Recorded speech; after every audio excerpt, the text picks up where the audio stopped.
For everything, this is what we learned before. Maase abot, siman banim. Everything that Avraham Avinu does, even though it's very small, its effects are later on. You see, its effects are also in the midbar, meaning the attitude of how Hashem's going to treat his kids even while he's taking them out of Galut. Then how Hashem's going to treat them in Eretz Yisrael, and how Hashem is ultimately going to treat them, all stems from these little things.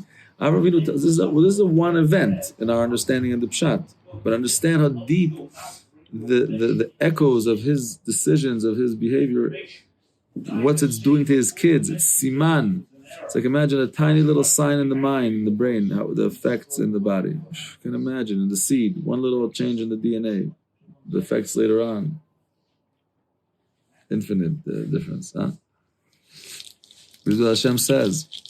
You just told the Malachim, Yishanu tachat ha'etz, come lean under the tree.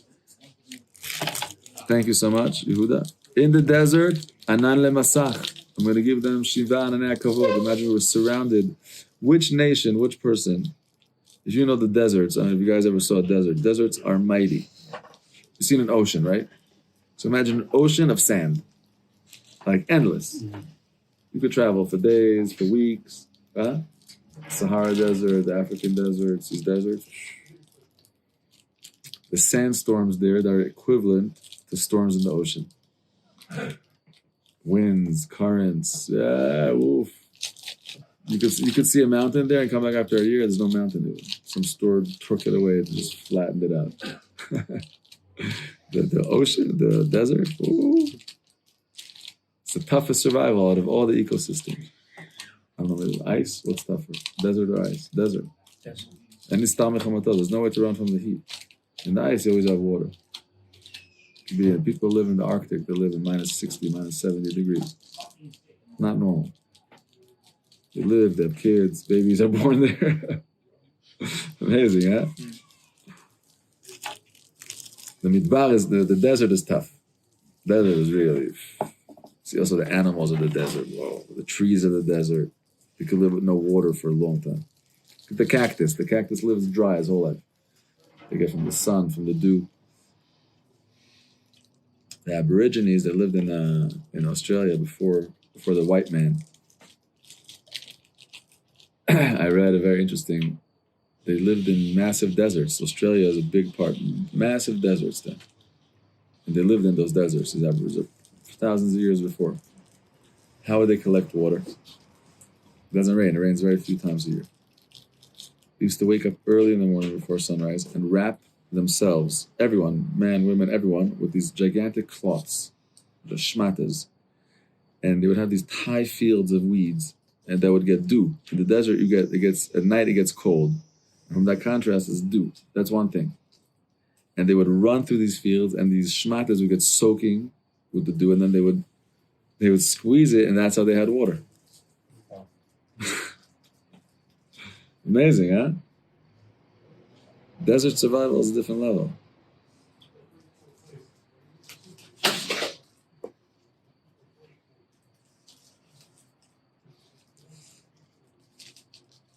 Who goes into the desert? Nobody.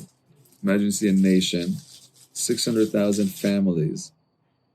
It's a couple million men, women, children, cattle, sheep, donkeys, not normal, chickens, a Gaza situation, Yidden traveling with all the heavy, mamas with the chalans, with the kugels, cooking, this guy is still with his yapchik, this guy didn't make shal shudas, this guy malava malka, this guy's still doing tashlach, kiddush levana, the whole situation.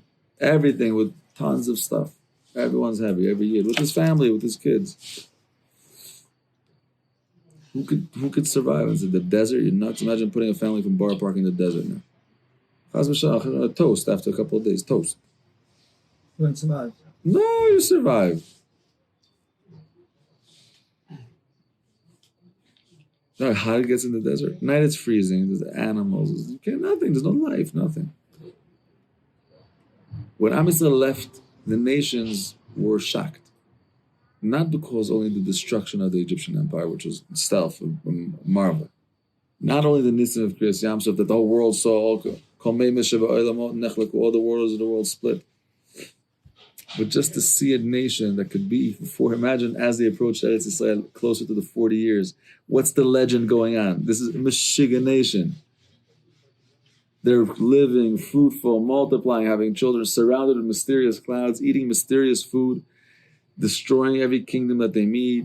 The whole world is shaking. Like no one knows what's going on. 40 years. The whole world is just shaking. This is the attitude that Hashem had to Am Yisrael. Why? Because Avraham Avinu told them, come, lean under the tree. Just come to the shade. Kivyochel, in our understanding.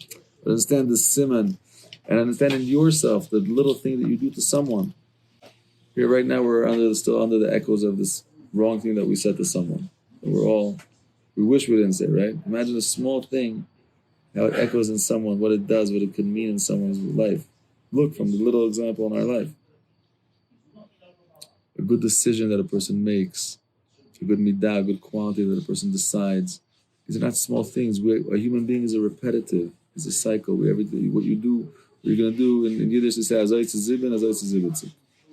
mashallah? What you do is you do. That's what you do. What you do at 7, you're going to do at 70. It's amazing that's what we see. People, they behave when they're older. Why do they behave that way? It's product of years of behavior. It's habits. And a person can make little changes when they're young. That's what the Melech writes, at age 18 is such an amazing, amazing age. Because Adam Nivala Shabera Teva, to take in your personality, to make little adjustments when you date. That's Maase avos. You're still in your avos. You're still in your prime age. That becomes a siman banim. This becomes later on in your life. Your whole life becomes upgraded from these good decisions to infinite levels. Who you're going to marry, how you're going to raise your kids, your attitude to life, to the world, your attitude to success, your attitude to failure. Your attitude, the right things, all these things.